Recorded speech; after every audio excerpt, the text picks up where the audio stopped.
Welcome to the Uplifters podcast, where every week I get to talk to a woman out in the world who's doing big, brave things. And together we listen to her stories and her mindset to teach us all how we can do bigger, braver things in our lives. In my research, one of the things I found time and time again that doing big, brave things, particularly in the second half of our lives, requires us to reimagine our metrics of success. It also requires us to leverage all of our lived experience and alchemize it into something new that is uniquely meaningful to us. My friend Catherine Clark has been out in the world doing big, brave things for a very long time. Yet I've noticed over the past couple of years, she's made some pretty radical choices. So I wanted to get under the proverbial hood with her today and understand better with you how she's doing this. Catherine, thank you so much for hanging out with me today. Rantas, thank you for having me. I'm really flattered to be considered one of the uplifters. What you do is nothing short of extraordinary, getting extraordinary women sharing their passion, their courage with each other. So thank you for having me on the podcast. Oh my gosh, totally my pleasure. And I'm so excited to be here with you. So take us back a few years. So what were you doing 3 years ago? So I came to the US nearly 30 years ago, and I started a business in my late 20s, which was very intense. I had a branding agency with a business partner, and I did all that while having children and all of those things that many women have to juggle in life. It was a very successful business. I worked with all the sort of big blue chip companies, Starbucks and the PepsiCos and all of those. And so I would say my life was always pressured, but somehow I managed to create some kind of ecosystem for myself, really focused on how to align all the different parts of my life, having time for my kids, having time in nature. We went to Vermont pretty much 3 out of 4 weekends for about 15 years, which was a little crazy. Just trying to make sure that my work environment reflected the values that I believed in. So for a very long time, I would say things were working in some sort of harmony, but like all things, they don't last forever. I think we all have to know that there is impermanence that we have to accept. The thing that was probably changing the most was my partnership with my business partner. We didn't have conflict, but that relationship was no longer fueling energy. It was no longer producing the magic and the energy that it did at the beginning. With time, sometimes the things that we create no longer function in the way that we had hoped. And that's a very difficult thing to accept for us women, particularly when we feel responsible for our children, our employees. We feel all these kind of pressures to continue the thing that other people seem to enjoy. So I think I got myself a little trapped for a little while. And I'm sure my partner felt exactly the same way. And luckily, neither of us created any kind of tension or drama or anything like that. But certainly the beautiful ecosystem had started to fray for sure. So I think that that was my state of mind in the last 5 years or so. There's so much I relate to in that and that I hear echoed in so many of the stories in this project. And the last one especially was resonant to me, this idea that there are relationships that are energy multiplying and there are relationships, both with ourselves, with our environment, with other humans, that are energy depleting. And yet, I think the point you're making about our willingness and ability to tolerate those energy depleting circumstances is so spot on because I feel like from earliest life, most women are trained to tolerate. We are. If my parents stayed married, but they definitely had their fair share of conflict over the years. And so I grew up feeling that the art of living was to navigate those things. And it didn't necessarily occur to me that maybe we can step away from these things and find harmony elsewhere. So I think many women and men, but I'll speak to women for today, are caught in that paradigm. And I think in particular, when you're able to navigate that well, you can put forward this very harmonious experience on the outside. And people love it, particularly when they see a power couple, for example, doing so well. I think everybody wants to see that. Yeah. So when you're that person inside that's actually not happy, it's doubly difficult to admit to it. You don't get a lot of empathy because everybody wants to believe the image that you're putting forward. I would say, I think a lot of people end up trapped in these things, and it's difficult to admit to it. And it's difficult to admit to it with kindness. I don't have resentment towards my business partner whatsoever. So it's a lot of times it turns into these horrendous outward conflicts that leave everybody traumatized. So I was very worried about that in my process to try and figure out how to move to the next chapter in my life. Yeah. And I think that we get to that place when we don't address these. And so it takes tremendous courage to address the stagnation and to trust that there will be something valuable on the other side. I think our tendency can be to act from a place of certainty. In this place, in this situation, it may not be perfect, but what's on the other side? It could be worse.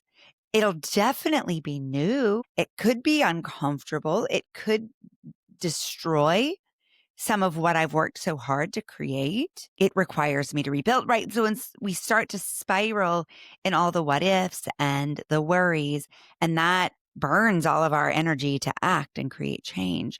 So what were some of those worries and what ifs that were on your mind when you considered making this pretty radical change in your professional and personal life too? I think all the ones you listed, right? This not wanting to let people down, worried about what might happen.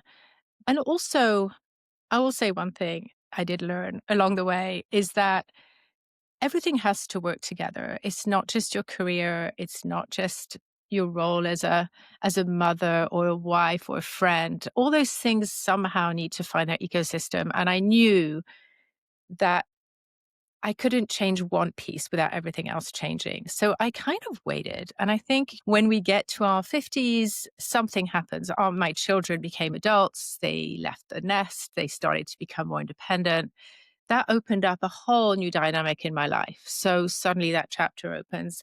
Our parents were getting elderly. We're traveling more to see them. That's also a whole different phase of our life. So I think these things started to set up in a way that meant that somehow, because all these other things were changing, there was an opportunity for me to change more. I would also say I felt this time last year exactly just very conscious of the changes that we're all going through in the world with our planet melting down and AI upending the world and all of those things happening. And what I noticed was a lot of people being scared, tight, trying to cling on to what they had. Mm, And it seemed to me that the best course of action was going to be figuring out how to move through this stuff. And so I think the timing was right for me. Things opened up in my life and it seemed inevitable that something new needed to happen. So that's how I got to this next phase, really, of what I'm doing now. I think this is a really beautiful point you've made here about things changing constantly, whether we choose change or not. And so our fear for making the wrong choice is maybe a little bit easier to tolerate when we accept that there will be change. In fact, there is change happening at every moment. And so these binary questions that we ask ourselves, will this be the right choice? Is one actually I've thought about a lot lately in my own life because we made the choice to move our family and it's been wonderful in so many ways. And we are still grieving some of the things we gave up in that move. And I said to my husband the other day, I was like, I think we have to find another question. Did we make the right choice? That question is not serving us any longer That's right. because who knows? We will never answer that question. One person that really influenced me, and not going into a religious conversation, but just his philosophy, was a Buddhist monk named Thich Nhat Hanh. And one of the images that I think has been the most powerful for me is he likens us to the ocean. So we are the ocean, but we're also the wave, and the wave comes out and then it melts back into the ocean. So we're all part of something, but there's this sense of belonging to something that is constantly changing. And so I dug deep and tried to unpack that a little bit when I was going through all these decision making moments. And I realized that movement is the cure for so many things. And I went all the way back to the things I learned growing up. I've been a horse rider my whole life.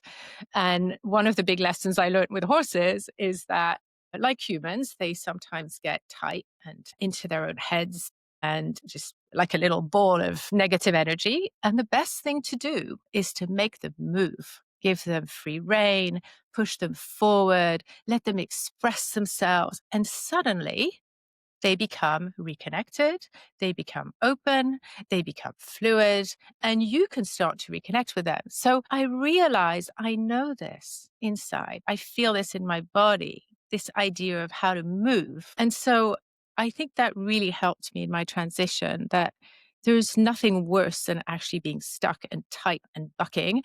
And actually, you just need to go forward. How beautiful. That image is so powerful. And it reminds me of something my friend Karan Poole says often, which is emotion is energy in motion.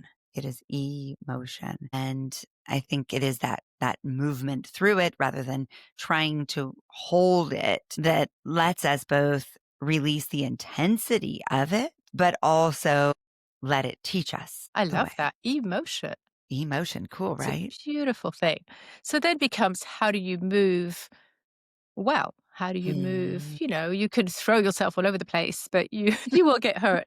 So it's really about learning how to move with grace and how to move with strength. Well, and I think there's a writer in there too. And who was that writer for you who helped guide your movement?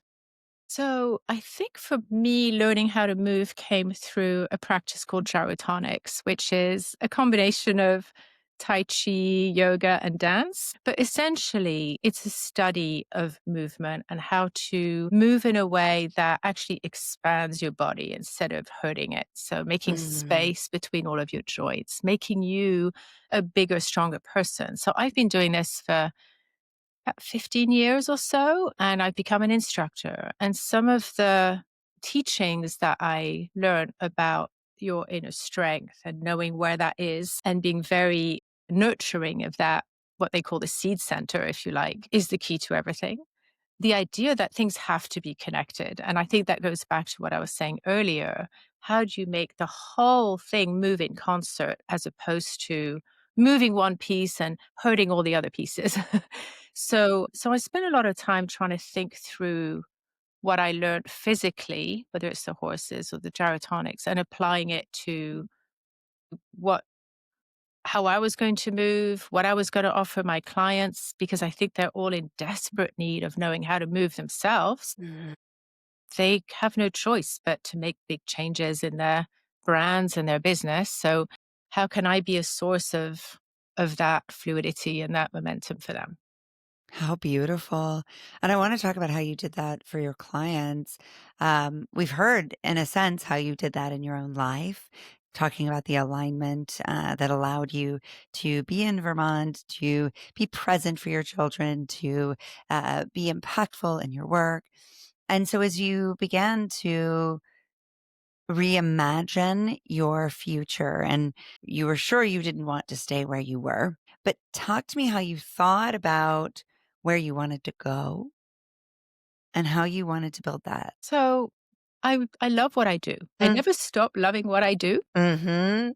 which is Mhm. basically to help clients make their brands better. Fine. So that didn't change. I think the thing that I really wanted to achieve was more creativity. I'm a strategist, and I found that we are in an industry that thinks there are thinkers and then there are creatives.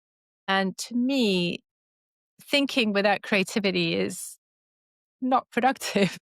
So particularly when we have AI now to do the rational part for us. So I wanted to create an environment where creativity was for everyone. And that meant breaking down roles, breaking down silos and conventions and hiring people that were ambidextrous in their brains. So they didn't have the barriers between those things. And then the other thing I would say is I wanted to remove the frictions that I observed in my business previously that get in the way of creativity and well-being. Things like seeking perfection or disempowering people or starting something, stopping something, starting something, stopping something, back to the movement.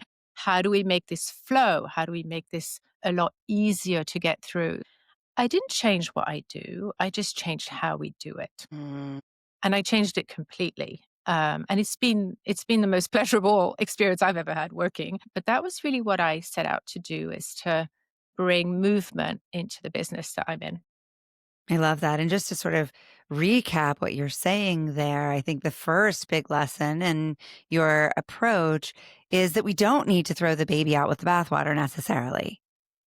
There can be that tendency to say, hard stop. This thing was not working for me, so I never want to do that again. And what you said is, there are things I love about this, and there are things that are not working for me. And I'm going to piece those out instead of wholesale, just dumping it in the trash and starting from scratch out of a sense of urgency, a sense of clearing the way. But you said, nope, I'm going to get very specific about which pieces serve me. And then the next thing you did, and this is in some ways, I think the most powerful and potent lesson in what you've said is what's right for right now. In my work, I often ask the question, what is this moment perfect for? And so we've heard that echoed in what you're saying in many different ways from what is this moment perfect for? Well, I have a little bit more freedom. I don't have my children at home. I have a bit more flexibility to invest in the build phase of an organization. What is this moment perfect for? I need more freedom and flexibility to travel, to be present from, right? So it's like really folding in all of these different domains while at the same time laying that alongside this Venn diagram of what does the world need? There is AI and it is interacting with your business in new ways. There is your client. What do they need in this time? And then reimagining a new business and a new brand that is custom built for this moment. That's right. It doesn't mean to say we have to follow trends. You can go against the grain. But as you just said, I think really thinking about the moment, I guess it's an interpretation of being in the moment, right? Yes. And not being Yes. separate from it. So I think we touch people more profoundly if we're in tune with what they're going through. And that's very much influenced by culture and the times that we're in, the economic forces, whatever it is that's going on. So I think that's, you have an ability to really summarize and elevate things. But I think that's also super profound, is being in tune with the moment. It is riding the wave instead of using our minuscule might to try to push up against the forces of the world. It's rather, how do we ride it in a way that feels in integrity and in alignment? So, with all of this in mind, what changed in your ways of working? So I'll use this movement analogy to walk us through it a little bit. Having strength and intent requires a lot of preparation. I was inspired early on in my career by working with the Oklahoma City Thunder basketball team, which I knew nothing about basketball whatsoever, but I spent 5 or 6 years working with them. And so you're with a cutting edge sports organization, very different culture to me, but I learned what preparation looks like. Mm. And it's the same thing with a Formula One driver. They are going through that circuit so many times in their head before they actually race it. They already know what they'll do if it rains. They'll know if somebody crashes in front of them. They'll know if their power's gone down. So I think on the team front, I've spent a lot of time helping people embrace the notion of preparation and planning, but thinking more of like collective visualization. Mm. So at first it sounds boring. Oh my goodness, we're going to look at an Excel sheet. I don't want to do this. But when you start to visualize scenarios, oh, what if the client feels this way? What if they put it on hold? What if they have a different idea? We're in a safe space. We visualize what we'll do. And then when you're live, you're in the moment, you just know what to do. You're not even thinking about it. You're able to react in the moment. So that removes all these, I don't know, what are you going to say? Let's regroup. I'll get back to you next week. And all your flow is completely finished. So part of staying in the movement is preparation, really thinking So through what's interesting. coming at you so that you go in there strong. I want to hear more, but This one is so interesting to me because most of the time, what ifs are paralyzing. And you've translated them into something at the other end of a spectrum, preparing. So how are you shifting that, or what did you have to guide your team through to keep them activated in a state of what ifing? Think I turned the what ifs into exciting provocations instead of like, well, what if this happens? It's more, okay, take this scenario. What will you do then? And it's like a challenge. And you watch them think, what would I do? And I think it started to create a culture where now they volunteer. Oh, and if they do this, we're prepared. We're going to do that. And if this happens, this is what we're going to do. And so I think getting comfortable with the fact we have no clue. We really have no clue what's going to happen. And going in there, not hoping for a specific outcome, but feeling that we're prepared for many outcomes. And I did definitely learn that from the Thunder because they can't control a game, right, at all. And so they have to go into each season fully prepared for so many injuries, people leaving, drama, news, other teams doing well, whatever it is. And it became very aspirational to me to be able to be ready for whatever's coming. I love that. And so it's actually boosting confidence instead of depleting, which is what if paralysis stems from. So it's problem solving. What if? Yeah. Ooh, I will do something. What will I do? I Yeah. will do this. Okay, next. As opposed to finding Uh-huh. every eventuality daunting, I will have to overcome this. What will I do? Let me think about it now while I'm calm. Right. So I think people who have done high performance athletic stuff have, and Mhm. particularly team sports, may have that a little bit ingrained. I don't know, Mhm. but that's saved me really. And I think when I made the big move, I had very limited time to reincorporate and reopen, but I had gone through so many scenarios and I felt excited. I was like, bring it. I'm ready. Put me in the game, coach. Yeah. So, talk about some of the other major shifts that you made in this highly flexible and aligned organization that you built. So you talked about getting rid of stuff. What I noticed in my industry is agencies became big business. So they became scaled and they started to copy their clients. Oh, we need organizational structure. We need decks. We need this. We need that. And actually, our clients want the opposite of who they are because they need fresh thinking. So I started to realize, why are we even writing decks? Who wants to write a deck? It's not Not me. creative. It's not necessary. Nobody ever sees it on the outside. So I said, no decks. And I kind of went through the list of all those things that don't add value and thought, you know what? We're not going to do that anymore. And can I say, nobody's asked for a deck? What do you Nobody's. know? And I think we all feel much happier. I think PowerPoints get people into a very boxed in mode of micromanagement, obsession over headlines, pie charts, and horrible things like that. And once we got rid of those, we had to find something else. And I think that fueled creativity. The other thing I think I did keep, and you talked about keeping things and getting rid of things, I kept my ops person, who, for a company of 5 people, to have a ops person on staff seems excessive. But I realized that if we have one person who's responsible for always being ahead of us on technology, what's the latest AI thing I should be looking at? And also just making our systems invisible has freed our team up to have no admin, no stress, and just focus on the work. So I think there are things you need to get rid of, and then there are things that you actually need to do more of if they work well.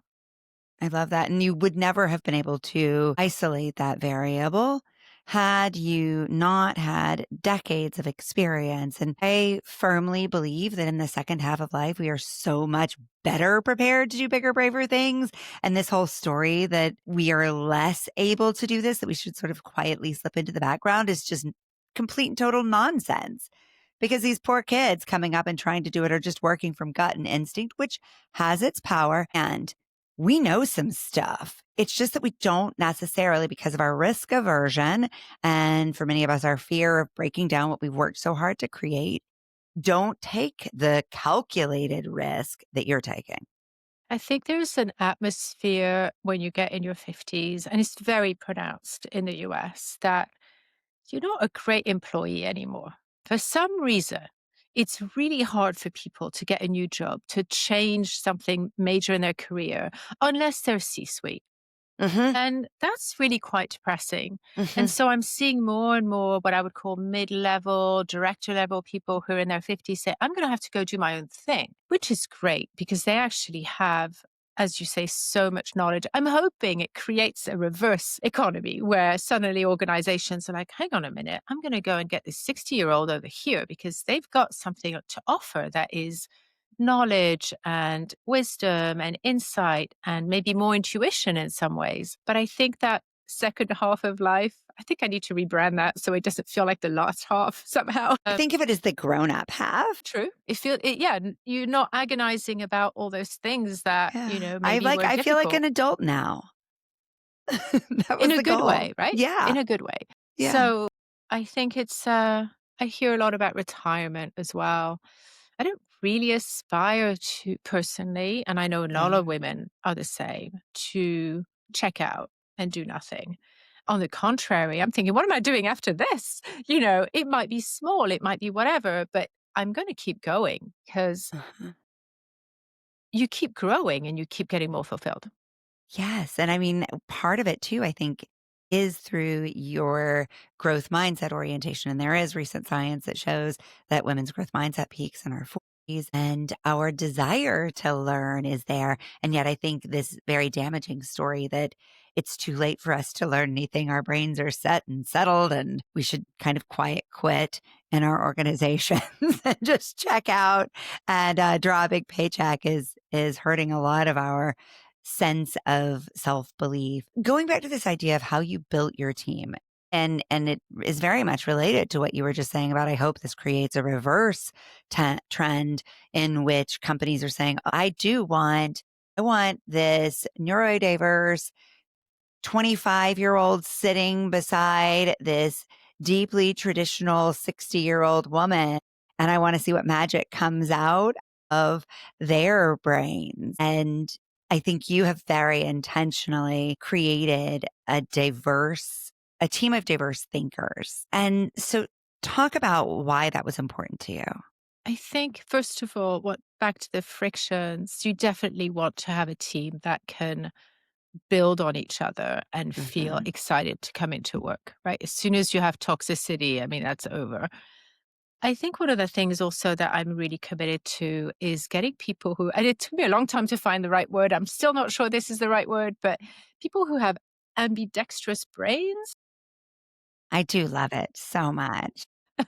So they're a little bit misfitty most of the time. They're either that creative that's really very organized or very strategic in their mind, but they're a designer, or vice versa. They're an account person, but they're an incredible writer, or they're a strategist that can somehow dabble into photography or design. So I am handpicking people who have that duality that makes them sometimes less desirable because they never quite fit where they need to be, but they can find a home here. And we are allowing them to stretch in different ways and connect the sides of their brains and create great things. And I would say at speed, because Mm. it's coming together to that for them very quickly. So that's been a big requirement. And I would say for anybody who's trying something new, the most important thing actually is your ethos, your team, your culture. I'm not the first person to say this, but that's where I spent most of my energy in this particular next chapter that I've started is the team and making Mm. sure that they are healthy and that they buy into what we're doing fully.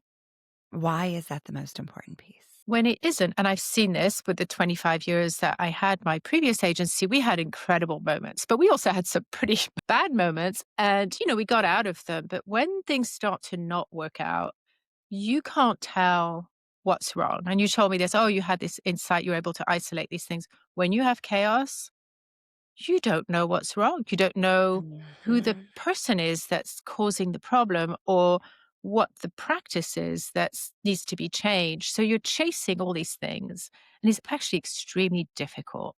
So it's so important to start right. And when try and keep it right, because when it goes off, it's actually easier to tell what's wrong if the rest of it is healthy. And we can see, just, I don't want to get political at all, but just macro, our humanity at the moment is in a state of a little disarray and is much harder to know what part to fix, right? Because everything's Yeah. impacting everything else. So create an ecosystem that you can somehow nurture, because then it's a lot easier to protect it.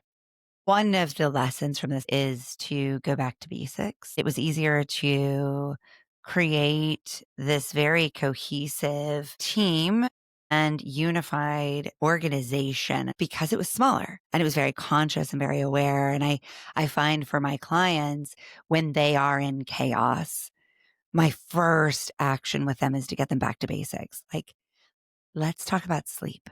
Let's talk about eating and how much water you're putting in your body. Let's talk about moving. And it really is so elemental. And it's the stuff we've all been taught since we were 5 years old, probably. And yet, in chaos, those are the first things to go. And so we start at that elemental level, and then that allows us to build with our logical brains instead of that primal brain that is just fighting for survival. That's right. It's funny, same with horses. If you get Mhm. a bit messed up, you're like, do a 10-meter circle. Just do a 10-meter circle. You know how to do that. You can feel the 10, and the horse knows what to do. And suddenly you're back together. So I think it's hard when everything is moving at once. And if you're running after yourself, which I was, that going back to basics is difficult, but it is the only answer, is going back to that. And it does start with your own health. I think the other thing that happens when you hit 50 is the white knuckling that we do so well when we're younger, just getting through it, doesn't work anymore. Your body just kind of says no. Mhm. And so you are obliged to get the message. And I think that's a healthy thing, Mhm. because it teaches you to say, okay, I do have to spend my Fridays offline working, but doing solo work. I can't speak 5 days a week. I can speak 4 days a week. You get into these realities that you have to follow. And really honoring those boundaries. I think we know that throughout our entire lives that there are effects, and yet it is only as we get older that we learn to hopefully advocate for those and take responsibility for those boundaries of self-care. I was a big culprit, actually, in being proud of how much of a beating I could take. And I think that Yeah. can happen too, is I managed to fly here, fly back, drive there, not sleep. And I think that unfortunately, inadvertently, that influences other people too. So that is definitely something that is more in our cultural conscience today than it was when I first started working 35 years ago. But it's something we should be conscious of for others as well. That's really beautiful. How did you define success then? The first thing that comes to mind was, look at all the things I can take on and do. Um, Capacity. Yeah. Look at all the things I can do. And I can do this with a smile. And I can still look good in the Mhm. morning, and I can still do this. And I think that's a very treacherous path. Mhm. I don't have regrets, right? All these things are Mhm. lessons, but Mhm. I'm still looking to keep expanding.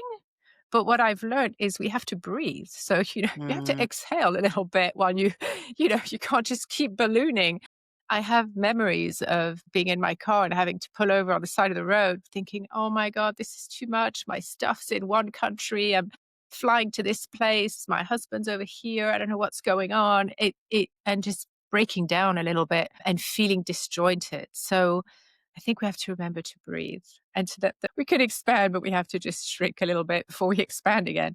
So I have shifted my goals. How do you see success now? I think it's that continued sense of expansion, like just reaching out, feeling more people, more experiences, but doing it in a very soft way. I've also been very inspired by just being in Vermont and gardening and seeing this incredible wildlife. We have bears, we have deer, we have all these things around us. It's just quite incredible. And I think watching nature and how it grows and it goes bonkers in the summer, it's just like wild. and then it just, recuperates over the Mm, winter. And I think spending more time connected very close to what I would call very vivid nature in the mm, mountains has helped me respect my own rhythms as well mm. and know when to push and to let the little vines go out and when to, take a moment to replenish. But is no less impactful. And I think that's when we're in that place of chasing capacity and tolerance and external perception, it is for impact. It's for value. And that hasn't shifted, but how you're approaching it is so much gentler and so much more sustainable. That's right. That's right.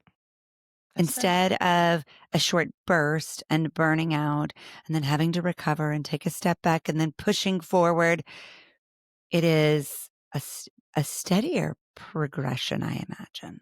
Yeah. And I think I can achieve, in a weird way, you achieve more. It's a It's difficult way not to, weird, yeah. right? Like if everything isn't peaks and valleys, it's just a steady upward slope. That is It took both. me a while to learn this. I think if you're strong inside, you can stay longer in the bad habits. Mhm. So that's just a word of caution for all these powerful women out there. I'll tell you the image that comes to mind as you say that. When I was birthing my first daughter, I did it naturally, like with the midwife, hippy dippy birth. And I labored for a really, really long time. And at that point, I had run a bunch of marathons and I had a strong brain and a strong body. And finally, the midwife looked at me and she goes, "Your legs, your pelvis are too strong. You're going to have to let the body release the baby. Otherwise, they were going to have to surgically take the baby and take the control out of my hands." So it was such an eye opening reminder in all of life that we have to let these passages happen. If our minds and our bodies have been trained for strength and endurance and resilience, that release is often the scariest and it's the most conscious awareness. In some ways, you had to muster up the strength to surrender. And Yes. and actually, And I didn't know that that's what I needed to do because what they were saying was push, right, but that was the wrong advice. right. Actually, I did not need to push. I was fine at pushing. It's a very interesting thing you brought up about how we are wired to push through, to achieve. And I do think surrendering is part of the process of acceptance and it's part of the whole process of breathing in and out and all of those things. And we're not taught to learn how to accept and how to surrender. So I'm glad you had that lesson. Thank you. Thank you. Our constant messages to go harder often may be misleading, and what we need most, perhaps, is to go softer. And CREATRIS, as you've built it, feels like a much softer organism. It is. It's fluid. It's graceful. It's not less impactful, but it's being done with fluidity and suppleness. Each guest on the Uplifters nominates another guest who she believes would inspire us. Who would you like to nominate, Catherine? Going to nominate somebody who's on the next generation for me. She's coming sort of in the next wave and hopefully much more wise than us Gen Xers were as we got through these big careers. But her name is Caroline Weaver, and she created these quite amazing experiences and communities. She founded a company called CW Pencils. And I remember coming across her and thinking, you run an antique pencil shop and you make a living in New York City?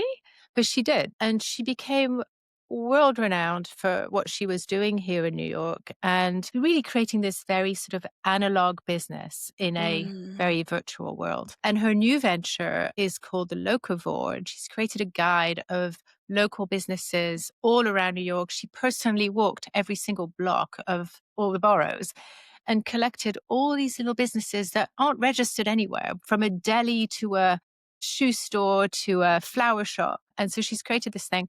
And she has a store now in New York City. But the reason I want to nominate her is I admire her self-directedness. So Mhm. this sense of agency that she has. She's doing this completely alone and through all kinds of challenges that she encountered personally. And I see her determination. I've seen her like white knuckling a little bit at times, but certainly being driven to just follow her dream and do it. And she's creating something really special. Thank you. Yes. And I think it is so wise for us to keep learning from those who went before us, those who are on the road with us, and also those who are coming up behind us. They have so much to teach us. It's honestly, I think, the best reason to have kids. You have an excuse to be around young people. Uh, um, that sounded creepy when I said it that way, but it's not, I promise. I It's just true think in they're that cool. they see things They differently. do. They have all that freshness and that innocence in a way of like potential and they're formed by different generations. So their outlook is different and it's deeply refreshing. It really is. It really is. So, as uplifters, we love to support and uplift other uplifters.